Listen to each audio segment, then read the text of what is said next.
I saw her from the eastern ridge before she saw anything at all.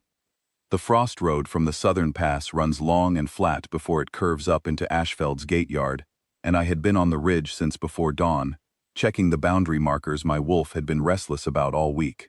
Her wagon came around the curve at the time the light was still gray.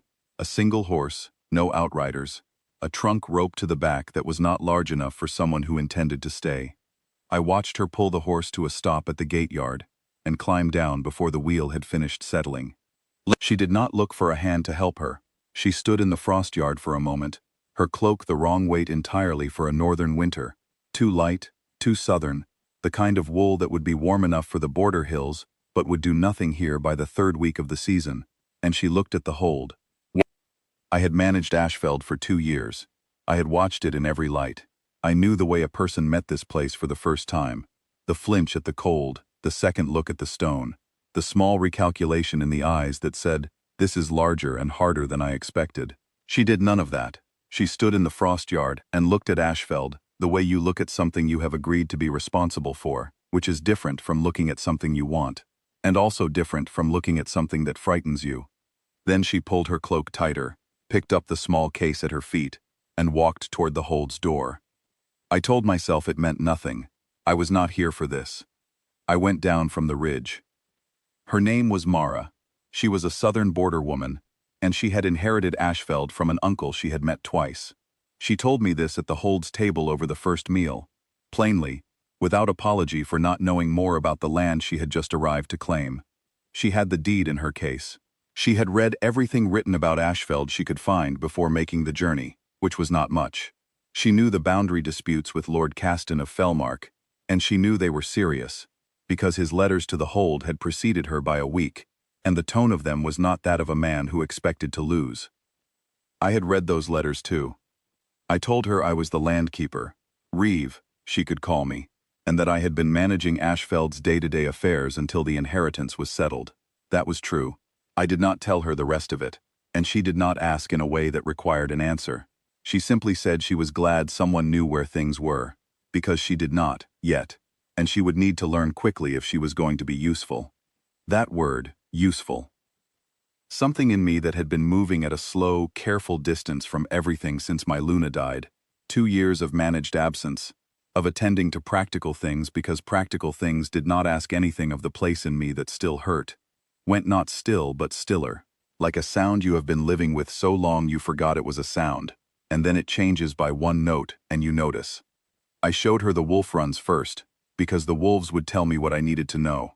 Ashfeld kept 14, ranging from Old Breswick, 17, gray-muzzled, slower than he used to be, to 3 young ones who had no manners and knew it. She moved through the runs without performing anything. She did not reach for them, did not pull back from them, spoke to them the way you speak to any creature that deserves respect without requiring proof of yours. Old Breswick pressed his head against her hand on the second day. I had not seen him do that with anyone in 4 years. I told myself that was Breswick's business, not mine. The 3 months went the way hard months go, quickly, because there was always the next thing. The disputed eastern boundary line had been redrawn twice in the last decade, and Caston's letters made clear he considered the most recent redrawing a courtesy that could be undone. I showed Mara the maps, all of them, back to the original survey. She sat with them for 2 evenings, and came back the third morning with questions that were better than the questions I had expected, which were themselves better than the questions I would have given her credit for before I knew her. She understood that the boundary was not only a line on paper, it was the winter wolf range, the stream access, the southern shelter wall for the young pack animals. She understood that losing it would not ruin Ashfeld immediately, but would make it unworkable in 7 years. She wrote a reply to Caston's latest letter herself. She showed it to me before she sent it. It was precise and entirely without anger, which is harder than it sounds. I made 2 suggestions. She took one of them and explained to me, clearly, why the other would have given Caston an opening he did not deserve. She was right. I did not tell her she was right, because she did not need me to. She sent the letter.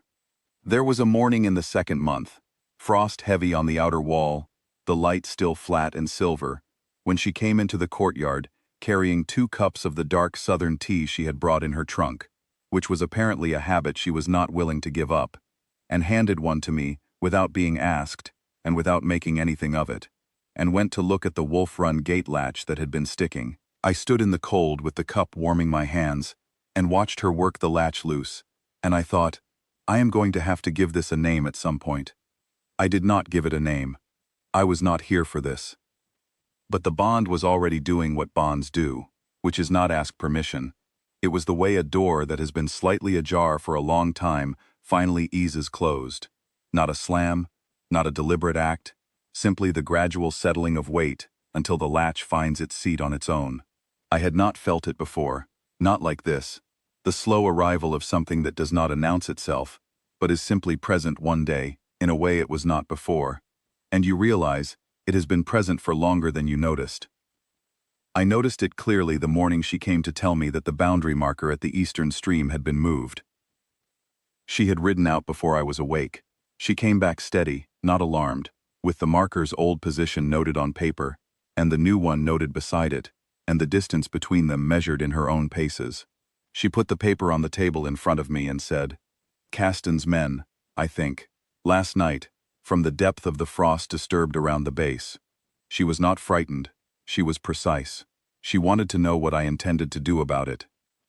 I looked at her across the table, the frost still on her cloak, the paper in her hand, the particular quality of her steadiness, which was not fearlessness, but something better, which was that she had looked at the thing that frightened her and decided to be useful anyway.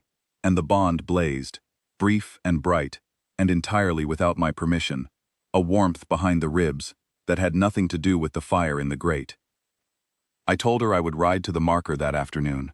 I told her she had done the right thing going out to look. I did not tell her what had just happened to me, standing in my own kitchen with a cup going cold in my hand. I replaced the marker. I said nothing to Caston yet. His response would come in person. I had known that since the second letter. The sort of man who moves a boundary stone at night is the sort of man who wants to see your face when you discover it. He came in the third month, on a morning with new snow on the ground. 12 riders. Good horses. His captain Veld at his right hand. He rode into Ashfeld's gate yard with the air of a man arriving at a negotiation he has already won. I was in the courtyard. Mara was beside me, which she had not been told to be, and which I had not asked her to avoid, because she had every right to stand in her own gate yard. Caston looked at her, then he looked at me, then he said, to her, pleasantly, I had heard the new holder was a Southland woman. I confess I had expected someone sent in her place. He let the pause sit long enough to make its meaning clear. This is rough country for someone unfamiliar with how the North works. Mara said, I've been learning. Caston's eyes moved back to me. He was taking stock. I was standing at no particular angle, in no particular posture, wearing nothing that announced anything. 2 years of managing Ashfeld quietly had been, in some respects, a deliberate choice. But even so, Veld, who had served in the North for 15 years and knew what he knew, had gone very still. Veld, Caston said, half a question. Veld dismounted. He went to one knee in the snow, and he did not look up. My Lord King, he said, to me. The gate yard went quiet. The 12 riders behind Veld processed what they were seeing, each in their own time, and one by one they followed. Caston was last, and he was not graceful about it, but he went down. Mara stood very still beside me. I let the silence hold for a moment. Then I said, Lord Caston, you will recall that the eastern boundary of Ashfeld was last surveyed and confirmed 14 years ago. You will also recall that a boundary marker moved in the night is still a marker moved, regardless of who moved it, and that the deed to Ashfeld was filed in good order with the pack registry 11 weeks ago in the name of its rightful inheritor. Caston said nothing. His jaw was working. The holder of Ashfeld, I said, stands beside me. Her claim is good, her deed is clear, and she has managed this territory. I thought of the letters, the maps, the frost road in the gray morning, old Breswick's head pressed against her hand, with more competence in 3 months than it has seen in several years. Ashfeld is not available for renegotiation. The eastern boundary stands where it has always stood. I paused. I would recommend sending men to correct the marker. Caston rose, eventually. He did not meet my eyes, or Mara's. He left with all 12 riders and Veld, who cast one backward glance at the gate yard as they went. and I thought the glance contained something that might have been relief. The gate yard emptied. The snow was very bright. Mara turned to look at me. She did not speak for a moment. Her expression was not frightened and not angry and not particularly surprised, which itself surprised me, until I remembered that she had spent 3 months watching me handle the boundary maps and the letters, and the wolf runs, and the Hold's affairs, with a quiet that was not, she must have realized, quite the quiet of a landkeeper. She said, "How long have you been the Alpha King?" "Since I was 22, I said. "And you have been here?" 2 years, I said. "I came to manage the territory after the previous keeper left. It was practical." I paused. It remained practical. She looked at me for a long moment. The bond was still warm behind my ribs, steadier now, the latch fully in its seat. "I called you Reeve," she said. I didn't correct it. "No," she said. "You didn't." She looked at the Hold, the way she had looked at it the first morning from the frost yard, not with want, not with fear, but with the particular attention of someone deciding what they are responsible for. Then she looked at me, and she said, "I think that, given everything, I'm owed an explanation, when you're ready to give one." It was the most gracious thing anyone had ever said to me. The deed to Ashfeld sat on the table between us that evening, both our names on it now, the ink barely dry. She looked at it for a long moment, then she looked at me. "I think," she said, "you owe me 3 months of honest introductions." I thought of the frost ridge, and the wagon coming around the curve, and her standing in the cold yard looking at everything she had agreed to be responsible for without flinching. I thought of the sound that had changed by 1 note and never quite changed back.